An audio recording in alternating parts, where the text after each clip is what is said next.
செய்தி. வணக்கம். விவி செய்திகளுக்காக ஓர் செய்திகள் வாசிப்பது ஸ்வர்ணா. தேமுதிக தேர்தல் பணி பொறுப்பாளர்கள் அறிமுக கூட்டம். ராணிப்பேட்டை மாவட்ட தேமுதிக தேர்தல் பணி பொறுப்பாளர்கள் அறிமுக கூட்டம் அரக்கோணம் தனியார் திருமண மண்டபத்தில் நடைபெற்றது. தேமுதிக கழக பொதுச் செயலாளர் அன்னியார் அவர்களின் ஆணைக்கிணங்க கழக பொருளாளர் LK சதீஷ் அவர்களின் மேற்பார்வையில் ராணிப்பேட்டை மாவட்ட தேமுதிக தொகுதி பொறுப்பாளர்கள் அறிமுக கூட்டம் மற்றும் 2026 சட்டமன்ற தேர்தல் பூத் கமிட்டி ஆலோசனை கூட்டம் அரக்கோணம் தனியார் திருமண மண்டபத்தில் முன்னாள் சோளிங்க சட்டமன்ற உறுப்பினரும் ராணிப்பேட்டை மாவட்ட கழக செயலாளர் PR மனோகர் தலைமையில் நடைபெற்றது. இந்நிகழ்ச்சிக்கு அரக்கோணம் நகர செயலாளர் சுமன் அனைவரையும் வரவேற்றார். இந்த ஆலோசனை கூட்டத்திற்கு மாநில கழக பொறியாளர் அணி செயலாளரும் ராணிப்பேட்டை மாவட்ட தேர்தல் பணி பொறுப்பாளருமான ஸ்ரீதர் சிறப்பு அழைப்பாளராக கலந்து கொண்டு சிறப்பித்தார். முன்னதாக ராணிப்பேட்டை மாவட்டத்தில் உள்ள 4 சட்டமன்ற தொகுதிகளுக்கு தேமுதிக தலைமை அறிவித்த தேர்தல் பணி பொறுப்பாளர்களை மாவட்ட செயலாளர் PR மனோகர் அறிமுகம் செய்து வைத்தார்.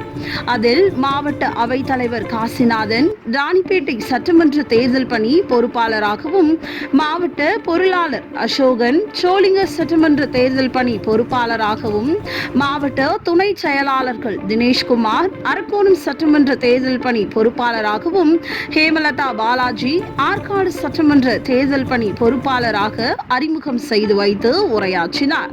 தொடர்ந்து நகர, ஒன்றிய, பேரூர் கழக பொறுப்பாளர்களை அறிமுகம் செய்து வைத்து பூத் கமிட்டி குறித்து பொறுப்பாளர்களுக்கு விளக்கி கூறினார்.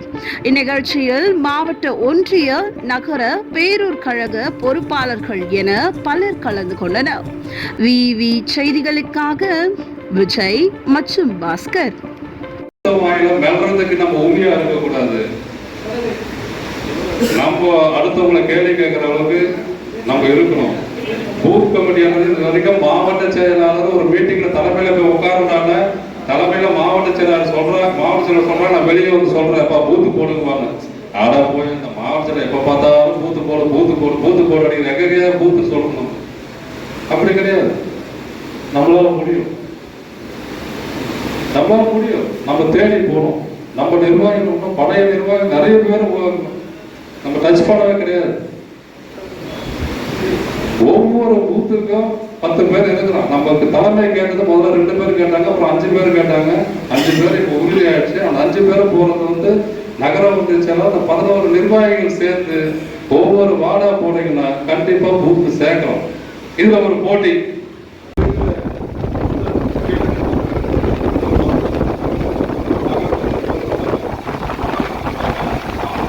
தொண்டனும் எம்எல்ஏ ஆகலாம், தொண்டனும் இதுவாகலாம். எல்லாமே ஒற்றுமை வேணும்.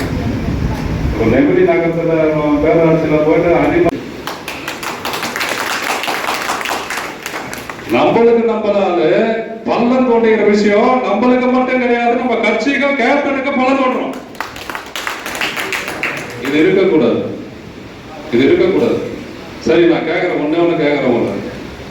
இத்தனை வருஷமா தலைவர் கட்சி ஆரம்பிச்சு இதுல யாரு கவுன்சிலர், எத்தனை பேர் கவுன்சிலர் நகர ஒன்று சேராதுல இருந்தீங்க சொல்லுங்க. கவுன்சிலரோ சேர்மனோ ஒரு தலைவரோ இருந்தீங்க கை தூக்கணும். ஓகே, நான் கேட்கறது நகர ஒன்று செயலாளர் விஜயகுமார். நான் ஒரு உயர் பதவிக்கு வந்துட்டு எல்லாத்தையும் பார்த்துட்டு என் கேப்டன் கூட ஒரு 5 வருஷம் அவர் செருப்பா இருந்தார். எனக்கு போதும். நான் சொல்றது ஒரே ஒரு சத்தியமா சொல்றேன். என் குடும்பத்து மேல சத்தியமா சொல்றேன். ஒன்னொன்னு சொல்றேன். நான் குலதெய்வத்து மேல சத்தியமா சொல்றேன். நீங்க முன்னுக்கு வரணும்தான் ஒவ்வொரு நகர ஒன்றிய செயலாளரும் அடுத்த வரப்போகின்ற உள்ளாட்சி தேர்தலில் போட்டியிட்டு ஒவ்வொரு நகர ஒன்றிய செயலாளரும் சேர்மனோ தலைவரோ கவுன்சிலரோ ஆகணும். எனக்கு உடம்பு சிலுக்கு சும்மா சொல்றேன். ஏன் சொல்றேன்னா நம்மளோட உழைப்பு வீண் போகக்கூடாது. ஏன் நகர ஒன்றிய செயலாளர் மட்டும்தான் கவுன்சிலர் ஆக முடியுமா, மாவட்ட கவுன்சிலர் ஆக முடியுமா, தலைவர் ஆக முடியுமா தான் கிடையாது. சேர்மன் ஆகலாம் கிடையாது. இங்கு இருக்கின்ற மாவட்ட நிர்வாகிகள், மாவட்ட அணி நிர்வாகிகள், தொண்டர்கள் எல்லாருமே ஆகணும். தேவை இருக்கணும், தில்லு இருக்கணும், உழைப்பு இருக்கணும், ஒற்றுமை இருக்கணும். மனத்துறைக்காகவும் விட்டு விடுகிறேன். என் வாழ்க்கை என்பது உங்களை அரசியலுக்காகவும் தொண்டர்களுக்காக சொல்லிட்டு கண்ணீர் மனசாலாம் அழுகுறாங்க. இது வந்து சினிமா கிடையாது. அதிகாரம் போச்சு கையில் மண்ணை தடி அழுகுது. நேச்சுரலாக அழுகுறாங்க. தொண்டர்கள் நினைச்சு அழுகுறாங்க, மக்கள் நினைச்சு அழுகுறாங்க.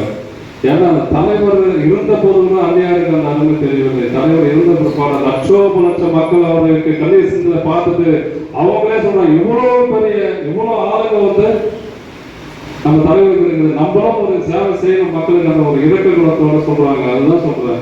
இங்க அமர்ந்திருக்கின்ற ஒவ்வொரு நம்ம வந்து இப்போ ஸ்பேஸ்க்கு வந்து விட்டுறாதீங்க. இன்னும் 8 மாசம் தான் எலெக்ஷன். 8 மாசம் தான் எலெக்ஷன். அவங்க எம்எல்ஏ எலெக்ஷன் சொல்ல பஞ்சாயத்து எலெக்ஷன் தான் முக்கியம் சொல்றாங்க. சகோதரிகளே, உங்களுக்கு தான் அவங்களுக்கு கூட சொல்ற, இங்க இருக்கிற எல்லா மகளிருக்கும் ஒரு வாய்ப்பு கண்டிப்பாக உண்டு. அந்த வாய்ப்பை பயன்படுத்தி சொல்லணும். பூத்துன்றது நம்மளால முடியும். நகர ஒன்று சில போடுங்க, 60% மேல போட்டீங்க. அரக்கோணம் தேசம் சொன்னாங்க, யாரும் சொன்னாங்க இத்தனை பர்சன்டேஜ் முன்னிலை. ஏன் அரக்கோணம் தொகுதி மட்டும் முடியுமா, சோழிங்கர் தொகுதி மட்டும் முடியுமா, ராணிப்பேட்டை யாருக்கால் முடியாதா? ஏன் போட முடியாது?